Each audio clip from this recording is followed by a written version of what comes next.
धर्म का उत्थान हो और अधर्म का नाश हो, उसके बाद हम कहते हैं कि इस्लामिक धर्म है। तो सबसे बड़ा तो अपने दिमाग से ये पर्दा हटा दीजिए कि इस्लाम कोई धर्म है। ये बिल्कुल शुद्ध एक राजनैतिक आंदोलन है जो कि अरब से चला है और पूरे उसमें घूम रहा है। वो राजनीतिक सत्ता को प्राप्त करने के लिए कुछ भी कर सकते हैं। दूसरी बात मैं आपको ये कहना चाहती हूं, देखिए हर मुसलमान जो है अपने आप को आदर्श मानता है कि मोहम्मद को, वो अपने आगे मोहम्मद लिखता भी है, तो वो मोहम्मद जैसा बनना चाहता है। मैं आपसे बस ये विनती करती हूं कि आप एक बार मोहम्मद का चरित्र जरूर पढ़ें। जैसे हम रामायण को पढ़ाने के लिए कहते हैं ना, वैसे आप सबसे विनती है कुरान को पढ़िए और मोहम्मद के चरित्र को पढ़िए। ये पढ़ना बहुत जरूरी हो गया है। राम को पढ़िए और उसको पढ़िए। लोगों को प्रेरणा कीजिए कि कुरान जरूर पढ़ें। अपने बच्चों को अरबी सिखाइए। उनके लेटर, मैं नजीबाबाद से आ रही हूं, लगातार अरबी में लिखा हुआ है, समझ ही नहीं आता क्या लिखा हुआ है, क्या इसमें पढ़ाया जा रहा है। जिस देश में 3 लाख से ज्यादा मदरसे चल रहे हो, जिस देश में 2 लाख से ज्यादा मस्जिदें विद्यमान हो, उनमें तैयारी क्या हो रही है। दिन रात बोल रहे ला इलाहा इल्लल्लाह, 5 बार बोलते हैं, 5 बार नमाज पढ़ी जाती है और शुरुआत इसी से करते हैं कि कोई नहीं है, ला माने नहीं है कोई भी अल्लाह के जैसा, और मोहम्मदुर रसूलुल्लाह अर्थात मोहम्मद ही उस अल्लाह का रसूल है। इन 2 के अलावा और किसी को हम पूजेंगे नहीं, मानेंगे नहीं। अब ये बता दो, जिस व्यक्ति को 5 बार लगातार यही बताया जा रहा हो, दिन में 5 बार जब बताया जाता हो, तो उसकी मेंटलिटी क्या बनेगी। वो सीधे आपके ऊपर तलवार लेकर के खड़ा होगा। और ये केवल, ये तो अजान है, नमाज अलग होती है, ये अजान है। आओ आओ, अपनी नींद को छोड़ करके आओ, बैठो यहाँ। उसके बाद एक मौलवी बोलता है, एक मौलवी के इशारे पर सब झुकते हैं, खड़े होते हैं। उसके बाद वो वहां पर आयतों का पाठ होता है, और आयतें हम क्या समझते हैं, जैसे हम मंदिर में घंटा बजाए आते हैं, वैसे उनकी नमाजें चल रही हैं। बिल्कुल गलत सोच है। वो नमाज इसीलिए पढ़ रहा है कि हमारा विनाश करना है। अगर हमारा विनाश करने के लिए कोई व्यक्ति दिन में 5 बार तैयारी करता हो और हर पड़ोसी तैयारी कर रहा हो 5 बार, और हमारी नींद ना खुले, तो याद रखो कि हमने अपना रिमोट कंट्रोल उनके हाथों में दे दिया है। उनको प्रॉब्लम हमारी गाय से नहीं है, उनको प्रॉब्लम हमारी माताओं बहनों से भी नहीं है, उनको प्रॉब्लम है केवल हमारे अस्तित्व से। जब तक एक भी हिंदू बचा हुआ है, तब तक उनको प्रॉब्लम है। उनको तब तक लगातार जिहाद करने के लिए कहा गया है, और लगातार हमारी माताओं बहनों के साथ अत्याचार दुराचार करने के लिए कहा गया है। कोई पढ़ करके तो देखे उनके, वो रोजा किस लिए रखते हैं, कोई पढ़े रोजा किस लिए रखा जाता है। रोजा कोई नवरात्रों जैसा व्रत नहीं है, कोई नवरात्रों जैसा व्रत नहीं। आज हम रोजे को नवरात्र के साथ जोड़ रहे हैं। हम नवरात्रों में अपनी माँ दुर्गा की कल्पना करते हैं, उसको जीवन में उतारने की कोशिश करते हैं। जितनी मोहम्मद ने लड़ाई लड़ी थी, सारी रोजे के टाइम में लड़ी थी, और सारी की सारी तैयारी करने के रोजा इसलिए रखा जाता है कि आप लड़ाई लड़ोगे, जंग लड़ोगे तो भूखा रहना पड़ेगा। अब उस भूख प्यास को आप कैसे सहन करोगे।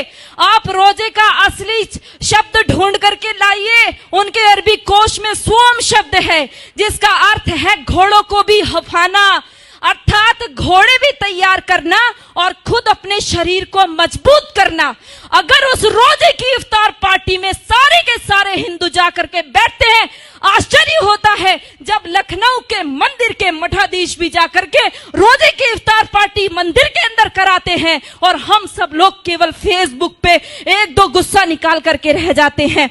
मैं आप सबसे विनती करना चाहती हूं, याद रखो इनके 5 स्तंभ, जिसमें कहा तौहीद, एक ही ईश्वर है, एक अल्लाह है, उसके अलावा हम किसी को मानते ही नहीं है। हम कहते सर्वधर्म संभाव।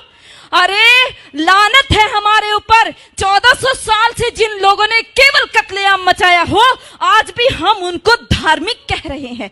वो अल्लाह के अलावा और किसी को स्वीकार नहीं करेंगे, वो हर स्तर पर करेंगे, वो दाढ़ी रख करके भी करेंगे, वो पैंट शर्ट पहन के करेंगे, वो अरबी बोल करके करेंगे, वो हिंदी बोलेंगे, वो इंग्लिश बोलेंगे। लक्ष्य केवल एक उनका स्पष्ट है, वो है जब तक एक भी काफिर जिंदा है अल्लाह का काम रुकेगा नहीं। और जो लोग कहते हैं, जिन्होंने बोला रघुपति राघव राजा राम पतित पावन सीताराम, और अगली पंक्ति जोड़ दी ईश्वर अल्लाह तेरो नाम, लानत है हमारे ऊपर। हमने कभी पढ़ करके नहीं देखा अल्लाह कहते किसको है।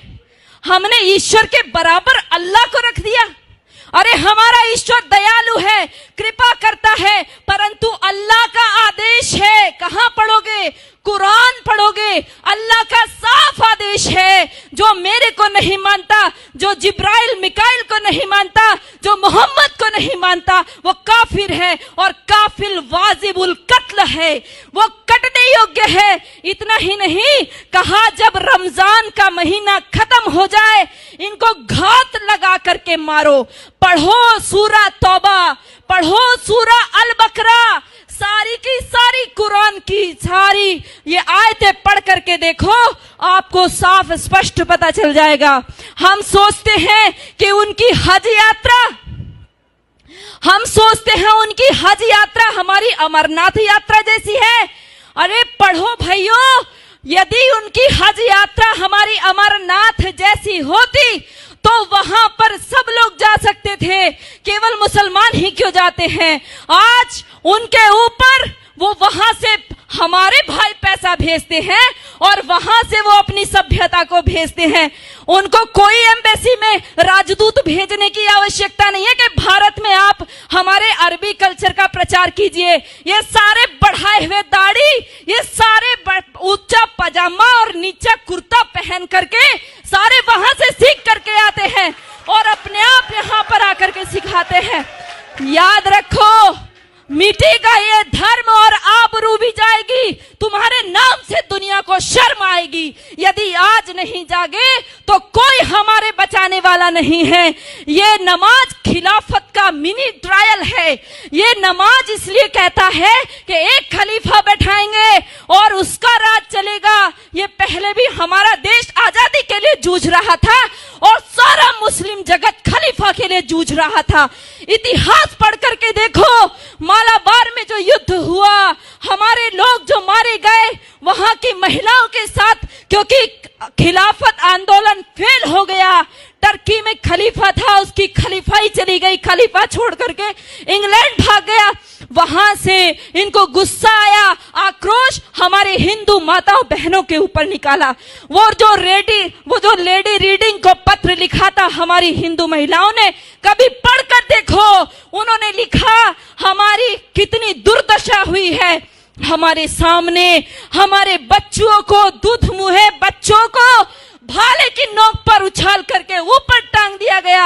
हमारी बेटियों माताओं के साथ में बलात्कार हुए। एक एक माता का बलात्कार करने के लिए 10-10 जिहादी थे और वो 10-10 जिहादी के बीच में फंसी हुई महिला ये सोच रही थी किसके लिए दुख मनाऊं, अपने बेटे के लिए या मेरे शरीर के लिए, किसके लिए रोएंगे। दर्द को भी दर्द आएगा, वो ऐसी भयंकर स्थिति है। और ये केवल एक आकस्मिक घटनाएं नहीं है, ये सब ऊपर से सिखाया हुआ है। भाइयों, आप सब लोग जो फेसबुक पे इसको रिकॉर्ड कर रहे हैं या अपने मोबाइल में रिकॉर्ड कर रहे हैं, ये मोबाइल में रिकॉर्ड करने की चीज नहीं है, दिल में रिकॉर्ड कीजिए। इसको अपनी बहनों को, माताओं, बेटियों, बच्चों को बताइए। नीति कृष्ण कहता है, नीति का अवलंब ले पहचान शत्रु प्रहार को। कृष्ण का आदेश सुन गुंजा दे गांडीव की टंकार को। ऐ पार्थ चादर तान कर सोता रहेगा कब तलक, तू उठ जरा निज शौर्य का परिचय करा संसार को। तो उठ जरा निज शौर्य का परिचय करा। धन्यवाद।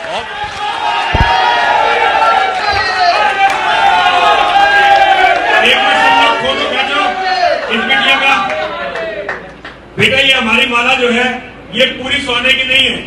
इसमें जितनी मिलावट हो सकती है उतनी मिलावट होती है। 1 तोले सोना इसमें होता है, बाकी मिलावट होती है। लेकिन हमें इसे बनवाने के लिए बड़ी मेहनत करनी पड़ती है। और यतीमा चेतनानंद सरस्वती जो तुम्हें अपने हाथ से इसे दे रही है ना, तुम जैसी बेटी जिस माँ ने पैदा की है ये उसका सौभाग्य है। पिता ने तुम्हें जन्म दिया है ये उसका सौभाग्य है। तुम्हारी जैसी बेटी होना ये किसी भी व्यक्ति के लिए इससे बड़ा सौभाग्य नहीं हो सकता। मैं तुम्हें नमन करता